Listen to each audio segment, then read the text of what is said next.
Hello everyone, and welcome to my Oshawott solo challenge.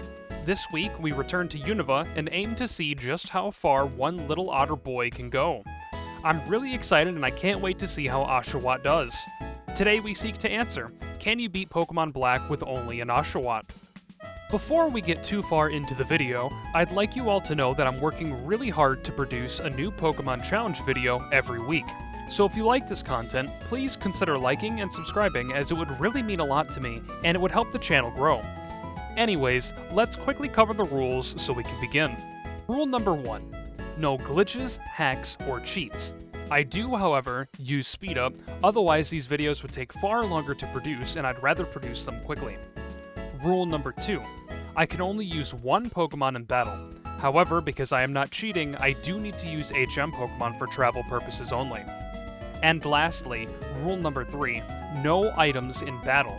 This doesn't include held items, as I use Everstones during some runs, and so other held items are also allowed if necessary. With all of that out of the way, let's begin.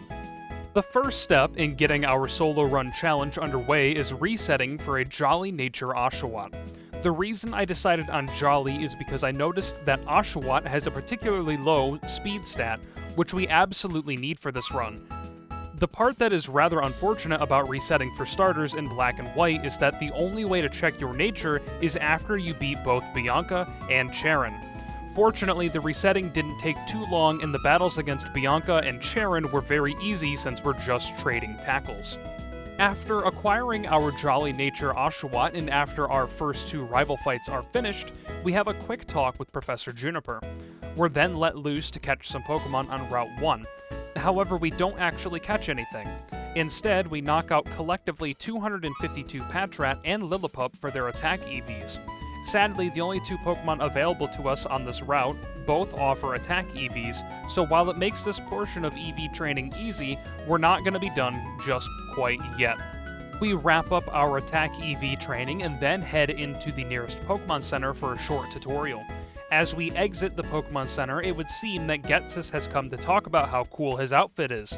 Seriously, have you seen Getsis compared to the other Team Rocket bosses? He looks like he has the wisdom of the ancients. After Getsis finishes his speech, N approaches us for our next rival fight. Yes, I said rival. N is a rival in this game. What this effectively means is that there are far more rival fights in this game than gym battles. Brace yourselves. Refocusing back on our battle with N, we pretty swiftly knock out his Purloin with Razor Shell. N must stand for noob, am I right? Okay, so now that we have access to the next route, we can finish up with the other half of our EV training. Unfortunately, we're looking for Purloin, which is only a 20% chance to encounter.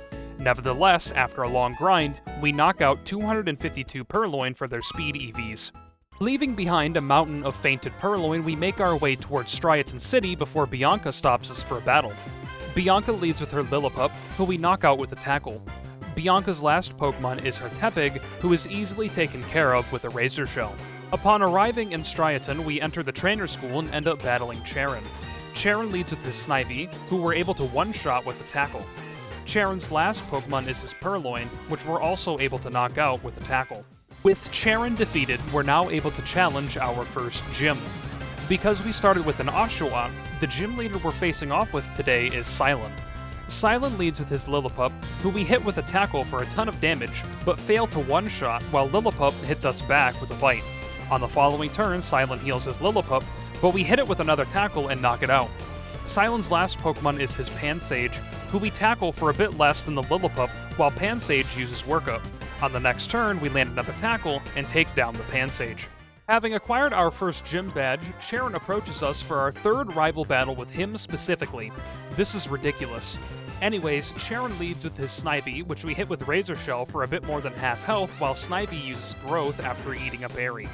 On the next turn, we hit Snivy with Razor Shell, but sadly we failed to knock it out, so Snivy is able to hit us with Vine Whip. Finally, one turn later, we land another Razor Shell and take Snivy down. Charon's last Pokemon is his Purloin, which we attempt to hit with the Razor Shell but miss, while Purloin uses Assist, hitting us with Vine Whip. On the next turn, we one-shot Purloin with Razor Shell. As we try to challenge our second gym, N decides that everyone else is getting too much attention, so he challenges us to a battle. N leads with Pidove, which we one-shot with Razor Shell. N then sends out his Timpole, who we hit with Razor Shell, almost one-shotting, but not quite. Timpole then uses Growl, and then we take it out with a Tackle on the next turn. N's last Pokemon is Timber, who we hit with Razor Shell but fail to knock out, meaning that Timber can use Leer against us. On the next turn, though, we're able to hit Timber with a crit Tackle to knock it out. Surprisingly, there are no more rival battles between the front door of the gym and the gym leader, so we're able to challenge Lenora at long last. Lenora leads with her Herdier, who immediately lowers our attack with Intimidate. We hit Herdier with a Razor Shell and lower its defense while it uses Leer against us. On the next turn, we hit another Razor Shell and knock out the Herdier. Lenora's last Pokemon is her Watchog, who we hit with Razor Shell, lowering its defense while it uses Leer. On the following turn, we knock out Watchog with another Razor Shell. No rival battles this time, we head straight into our next gym battle against Berg. Berg leads with Whirlipede, who we hit with Razor Shell for a good chunk of health while it uses Poison Tail. On the next turn, Berg heals Whirlipede and we hit it with an Aqua Jet, using the same move on the next turn to knock out Whirlipede. Berg then sends out his Leavanny, who we hit with Razor Shell, lowering its defense while it misses String Shot. On the next turn, we hit Leavanny with Razor Shell again, doing a bit more damage, before Leavanny lands String Shot. On the next turn, Leavanny outspeeds us now with Razor Leaf, doing a huge amount of damage, but we thankfully land one last Razor Shell to knock it out. Berg's last Pokemon is his Dwebble, who we use Aqua Jet against, thankfully one-shotting it and winning the battle. Now it's time for another rival battle, this time with Bianca. Bianca leads with her Herdier, who lowers our attack with Intimidate. We hit Herdier with a Razor Shell, lowering its defense, while Herdier uses Odor Sleuth. Bianca then heals her Herdier, so we hit it with an Aqua Jet. The same thing happens on the next turn, and then one more Aqua Jet knocks out Herdier. Bianca then sends out her Pansage, who we hit with Tackle for roughly half health, while Pansage hits us with Vine Whip. On the next turn, we hit another Tackle and knock out the Pansage. Bianca's next Pokemon is her Munna, who we're able to one-shot with Razor Shell. Bianca's last Pokemon is her Pignite, which we're able to one-shot with Razor Shell. Just a short walk away from our last fight with Bianca, Sharon awaits us for another battle. Sharon leads with his Pidove, which we're able to one-shot with Razor Shell. Following Pidove is Servine, who we use Razor Shell against while it uses Leech Seed. The Sandstorm hits and Leech Seed procs, lowering our health a bit. We then use another Razor Shell, lowering Servine's defense while Servine uses Growth. Again, the Sandstorm and Leech Seed proc, but this time we land one last Razor Shell to take Servine down. Charon then sends out his Panpour, which we hit with Tackle for a huge chunk of damage while Panpour hits us with Bite. On the following turn, we take down the Panpour with another Tackle. Charon's last Pokemon is his Liepard, which we're thankfully able to one-shot with Razor Shell. After a quick session of Dress Up Oshawott, we find ourselves on a Ferris wheel alongside N. N informs us of his true role within Team Plasma, then challenges us to a battle. N leads with his Sandile, which we one-shot with Razor Shell. N then sends out his Darumaka, which we're also able to one-shot thanks to Razor Shell. Following the Darumaka is Scraggy, which we also quickly cut down with Razor Shell. N's last Pokemon is Sigilif, who we unleash Return against for a brutal blow, winning the battle. Originally, I was fearful of Elisa, but then I realized just how varied Oshawott's move pool really is. Elisa leads with her first Emolga, which we one-shot with Return, the same being said for Elisa's second Emolga on the next turn. Elisa's last Pokemon is her Zipstrika, which we use Dig against, one-shotting on the following turn. GG easy. Mandatory Charon battle time. Yay. Charon leads with Liepard, who uses Fake Out against us to stall for time, but not even time can save Liepard from Oshawott's Return. Servine is up next, who we hit with Return for a good chunk of health before it eats a berry and then uses Growth. On the following turn, we crit with Return to knock Servine out. Panpour is sent out next, which also falls to Return. Sharon's last Pokemon is his Tranquil, which uses Detect on the first turn, but can't detect the second, almost knocking out the Tranquil.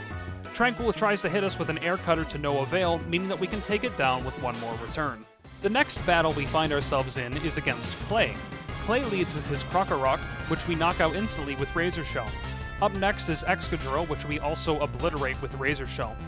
Clay's last Pokemon is his Palpitoad, who we hit with Razor Shell but fail to knock out while it hits us with Bulldoze. On the following turn, we knock out Palpitoad with a crit. We take Clay's badge and begin our trek towards Mistralton, but since we earned a badge, it's time for another battle with Bianca. Bianca leads with her Herdier, who lowers our attack with Intimidate. We start off with a return while Herdier uses Workup. We then use another return and take out the Herdier.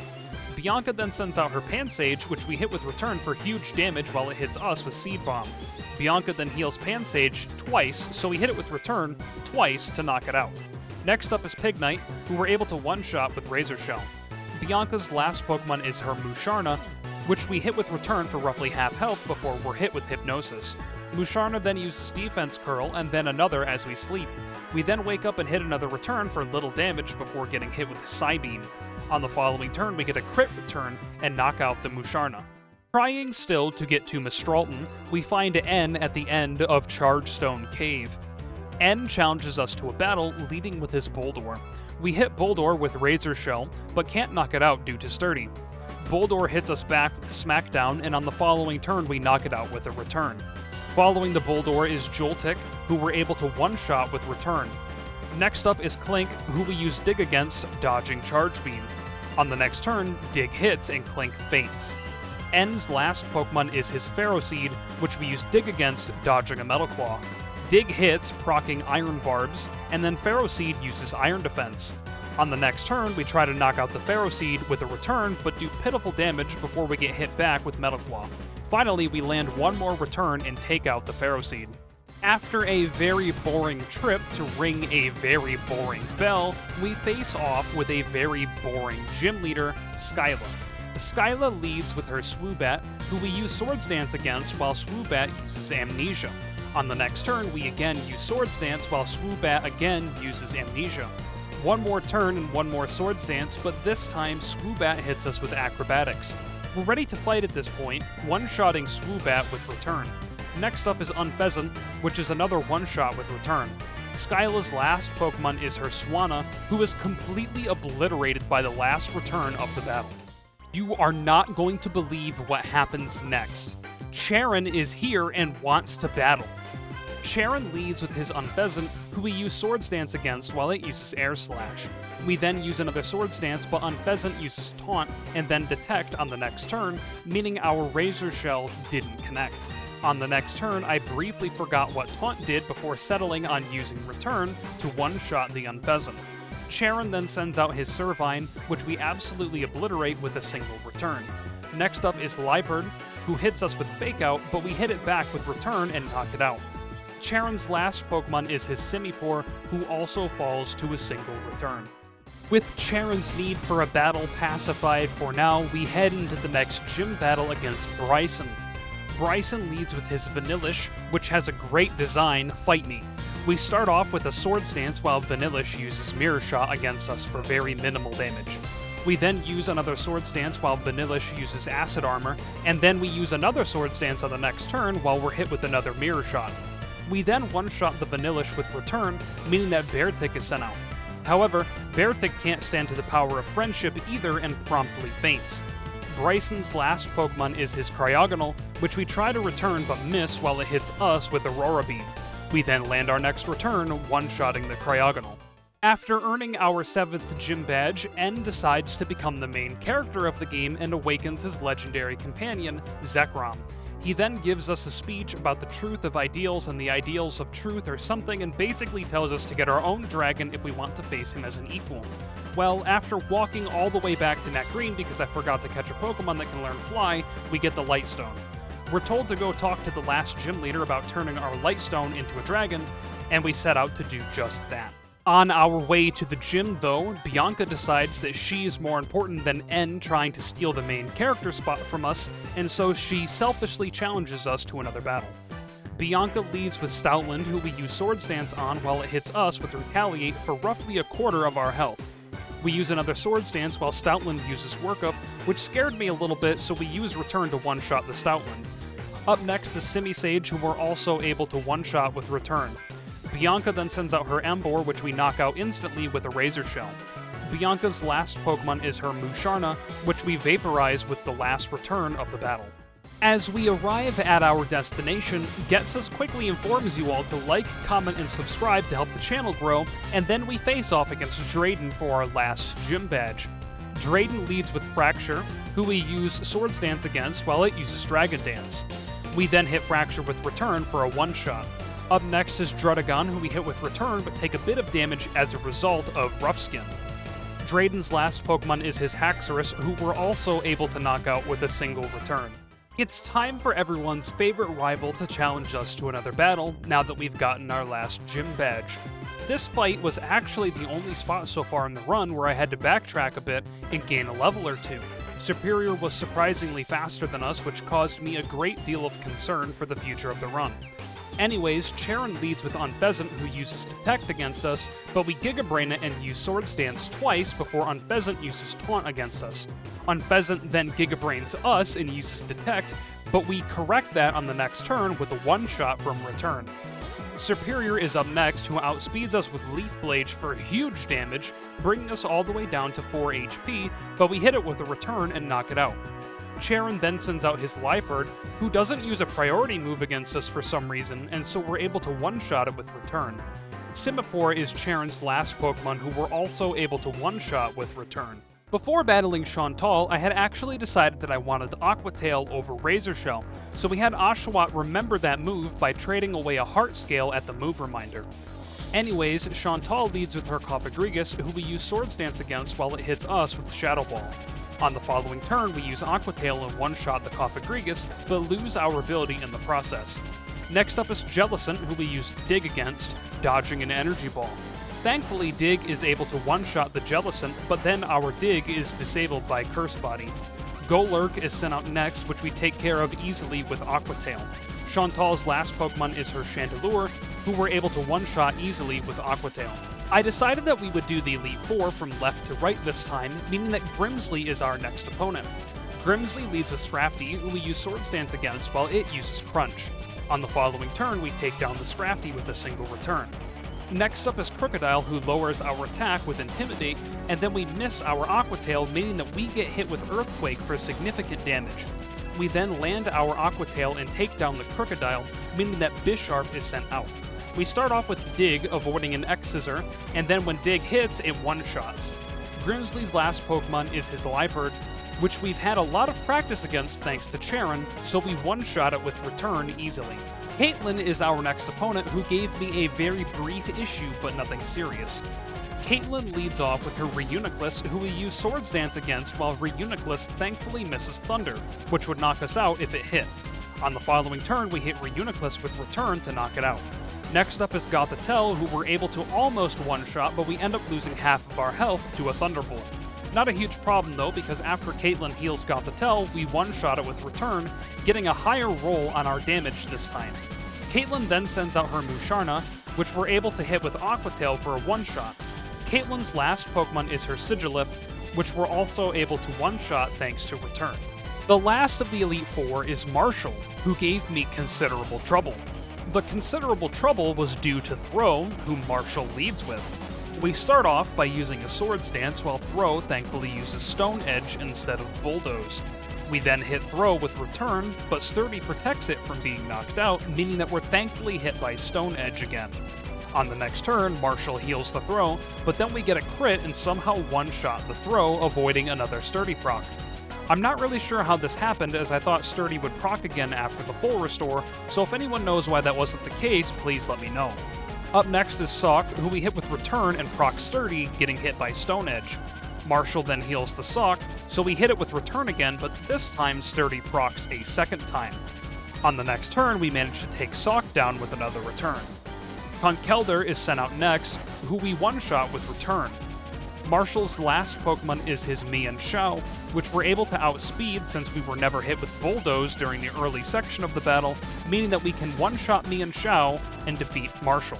For this next fight, I'd first like to explain something and then offer a huge thank you to one of you out there in the audience.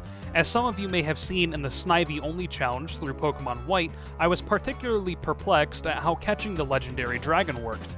When you catch the Legendary Dragon, if you have room for it in your party, the dragon is immediately shifted to the front of your party so that you can have a cool Reshiram vs Zekrom fight. You cannot knock out the dragon, and you are forced to capture it.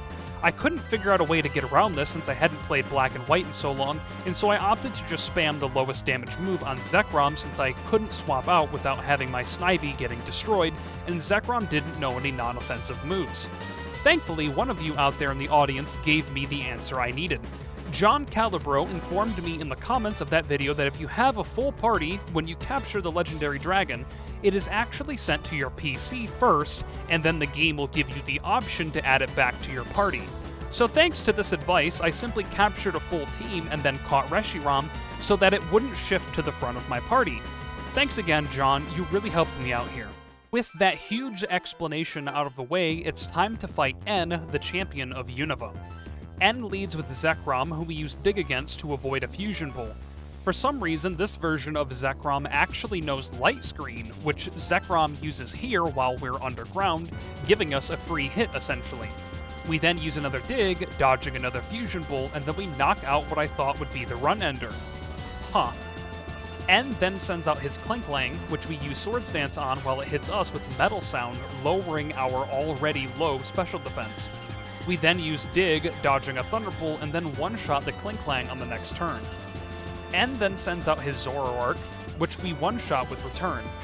Next up is N's Caracosta, who gave us a huge problem for a while. We start off by using Dig, avoiding a Stone Edge. We then hit with Dig, proccing Sturdy, but we end up getting hit with Stone Edge. N then heals Caracosta, so we hit it with Return for half health, and then hit it with Aqua Tail to finish it off. N then sends out his Archeops, who we hit with a crit return for a one-shot.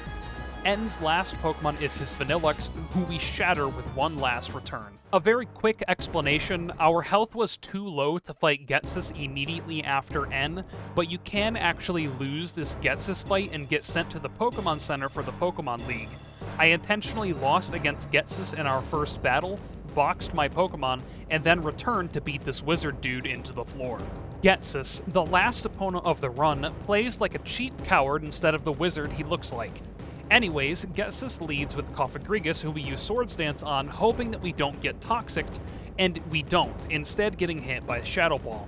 We then miss Aqua Tail, but Cofagrigus misses Toxic, so it was a little bit of a weird turn. On the next turn, though, we land Aqua Tail for a one-shot. Bofalant is sent out next, who we hit with Return for a one-shot. Following Bofalant is Electros, which we're able to knock out instantly with Return. Up next is Hydreigon, which we're thankfully able to one-shot with Return. Getsis then sends out his Seismitoad, who we knock out instantly with a crit Return. Getsis's last Pokemon is his Bisharp, which we use Dig against, dodging a Night Slash, and then one-shot with Dig on the next turn. And just like that, we have restored our status as the main character, defeated the evil wizard, and beaten Pokemon Black with only an Oshawott. I have to say I really enjoyed this run, as I had no idea Oshawott could even learn Swords Dance before I started planning how I wanted to do this run. I'm also super happy that the method John mentioned in the Snivy video worked. I'm certain that I experienced that the first time I played through Pokemon Black or White like a normal run, but that was a very long time ago. Anyways, the final time for this run was 23 hours and 10 minutes. I actually felt like Oshawott was going faster than Snivy, however, this run turned out to be roughly 5 hours and 20 minutes longer than the Snivy run. I think this is because with Snivy, I only did half EV training since I wasn't worried about speed EVs that much, but during this run, I did extra grinding for both speed and attack EVs. Still, this run was very fun. Before the video ends, I wanted to let you all know that I stream this run over on Twitch, which I plan on doing weekly. Also, if you liked this video, please feel free to leave a like and subscribe, as it would help me out a lot. I've got a new Pokemon challenge coming out weekly, so if you liked this video, there are plenty more to come. If you'd like, feel free to leave a comment to let me know how you feel about the video, since I love seeing what you guys think about my content. If you're interested in hanging out, feel free to follow the link below to either my Twitch, my Discord, or my Twitter if that platform is still around when you're watching this video. This has been Shro, and thank you for watching.